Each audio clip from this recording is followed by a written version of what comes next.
Lah jadi wali kota wis bohongi kok. Jadi rakyat jangan dibohongi. Solo aja lah.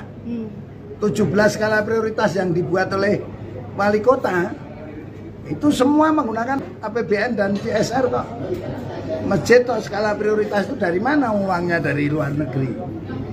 Oh, anak-anak serta kader-kader PD Perjuangan sekarang bangkit karena keculesan dan kebohongan. Seperti contoh di Solo aja lah. 17 skala prioritas yang dibuat oleh wali kota itu semua menggunakan APBN dan CSR kok. Masjid atau skala prioritas itu dari mana uangnya? Dari luar negeri. Kalau yang namanya skala prioritas itu adalah buah pikiran wali kota sendiri, dituangkan dalam RPJMD, lantas dibahas dengan menggunakan yang namanya KUA PPAS, jadilah yang namanya Perda APBD itu baru skala prioritas. Jadi rakyat jangan dibohongi. Lah jadi wali kota wis bohongi kok. Karena saya pernah jadi wali kota, sering skala prioritas itu yang menggunakan anggaran belanja dan pendapatan daerah Kota Surakarta. Itu namanya skala prioritas. Namun itu saya bantah kalau itu skala prioritas. Itu loh. Dan nilai biar rakyat. Tapi kalau rakyat hanya disuguhi kebohongan-kebohongan terus, anak cucu kita mau makan apa di negeri sendiri? Makanya saya punya pantun. Saya lahir dan dibesarkan di NKRI. Pergi ke sawah menanam padi. NKRI bukan milik pribadi. Rakyat jangan diintimidasi. Terima kasih.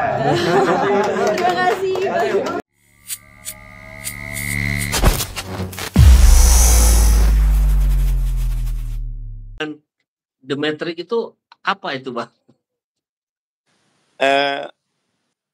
Dalam tanda kutip setan besarnya itu The Joker tuh.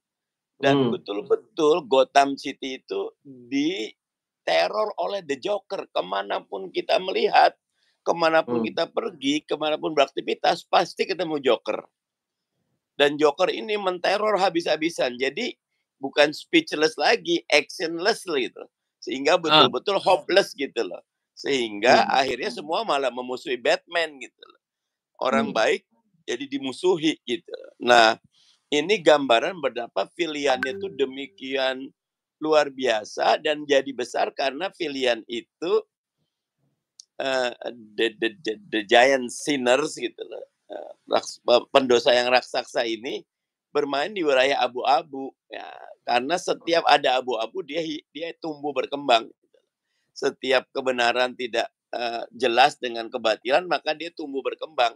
Makanya kan kalau saya tidak menyarankan nonton film ya, tapi kalau lihat film itu memang itu menjungkir balikan betapa minta maaf ya semuanya pokoknya habis itu terornya si Joker itu luar biasa. Sampai akhirnya jaksa agungnya justru jadi penjahat gitu loh at the end ya. Wajahnya sebelah itu terbakar dan lain-lain gitu loh.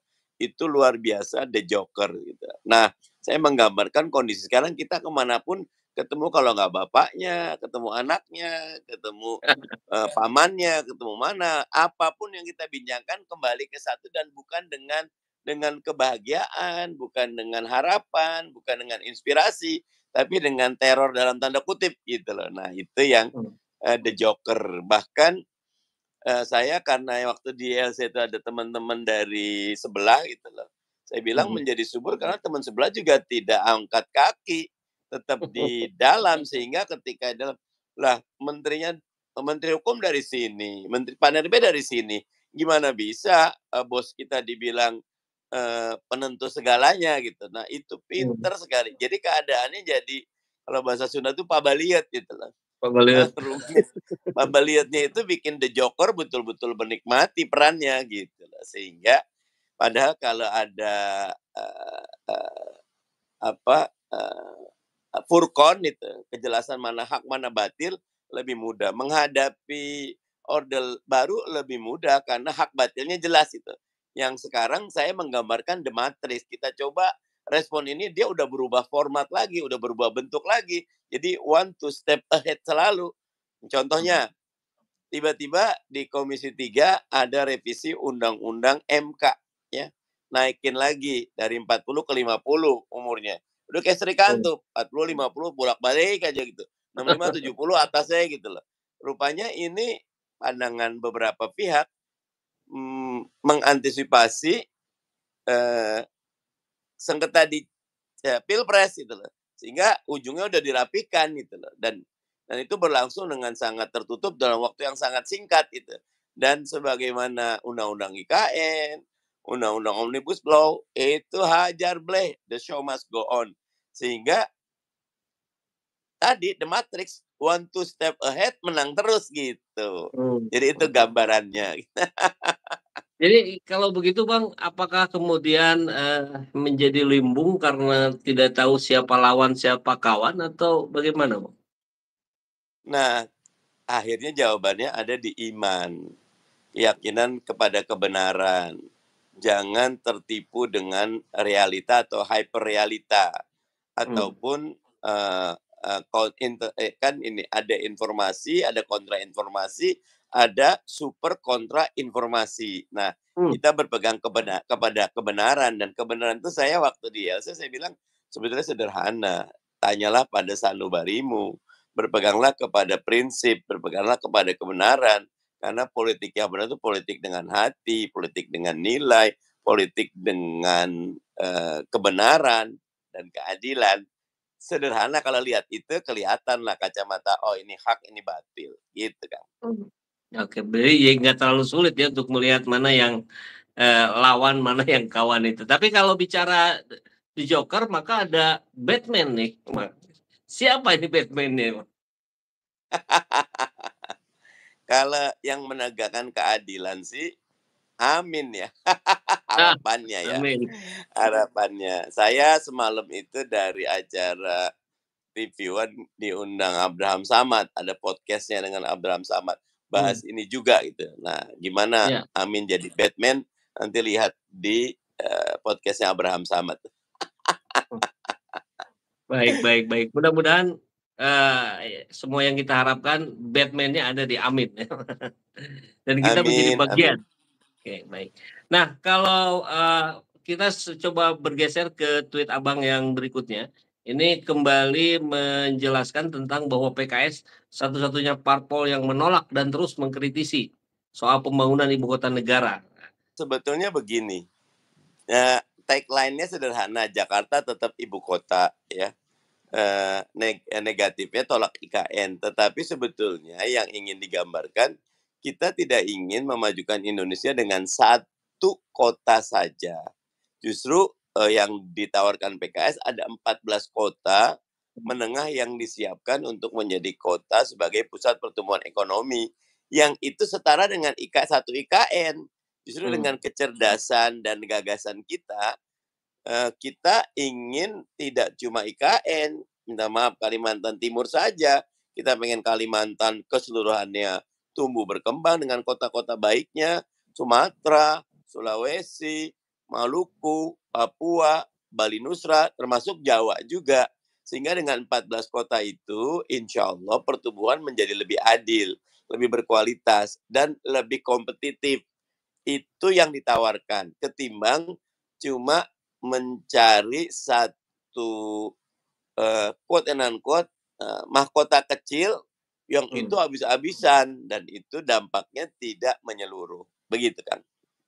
Jadi kata kuncinya ada di pemerataan, Bang ya. Kata kuncinya ada di integrasi dan kolaborasi. Jangan memaksakan eksekusi sendiri. Akhirnya cost-nya besar, ditanggung sendiri. Termasuk kajian paling utama itu jangan melawan alam. Kondisi geografi itu jangan malah dilawan, tapi harus dijadikan milestone, pijakan untuk tumbuh berkembang. Makanya kota-kota besar itu rata-rata kalau tidak di pesisir, pinggir laut, ataupun di pertemuan muara sungai. Karena itulah tempat-tempat di mana sumber daya alam tumbuh berkembang. Dari situ baru dia membesar, memberi manfaat kepada sekitarnya. Jangan malah di no man land gitu loh, daerah tidak bertuan, di tengah hutan kita coba untuk membangun. Begitu. Oke. Ini ada komentar menarik, Bang. dan ini menjadi gambaran dari banyak komen-komen yang senada. Bang Mardhani, hati-hati, taktik ini seperti sengaja saling serang padahal mereka satu kolam. Nah, itu Bang, yang barangkali yang di ELC kemarin kita lihat sesama mereka seperti yang saling serang, tapi hati-hati itu padahal di belakangnya, nah gitu Bang. Gimana responnya Bang? Yang pasti tidak boleh mengalahkan yang tidak pasti. Yang pastinya ketika ada kezaliman maka kita harus bicara. Kita harus mengkritisi, tentu dengan cara yang baik ya. Karena amar ma'ruf harus dengan cara yang ma'ruf ya. Nah, tetapi bahwa mereka bisa jadi bersekongkol, bisa jadi mereka bersandiwara, itu mungkin. Nah, kalau buat saya yang mungkin tetap kita lihat, karena itu kita kan pernah tuh Mas Hasto bilang udah komunikasi sama Amin, Mas Anies menolak, Gus Imin menolak, kita menolak, Nasdem menolak, nggak ada komunikasi. Karena jangan sampai kita tiba-tiba diajak ke medan pertempuran mereka, tidak, monggo saja kalau mereka mau melaksanakan strategi yang seperti itu, kita strateginya lain. Tapi ketika ada kezaliman, ketika ada ketidakadilan dan kita diam, itu bukan strategi. Nanti kita akan menyesal karena kita jadi hamba kekhawatiran, padahal kita harus jadi hamba Allah Subhanahu wa taala yang menegakkan keadilan. I'dilu huwa aqrabu littaqwa. Berlaku adillah kalian karena adil itu lebih dekat kepada ketakwaan.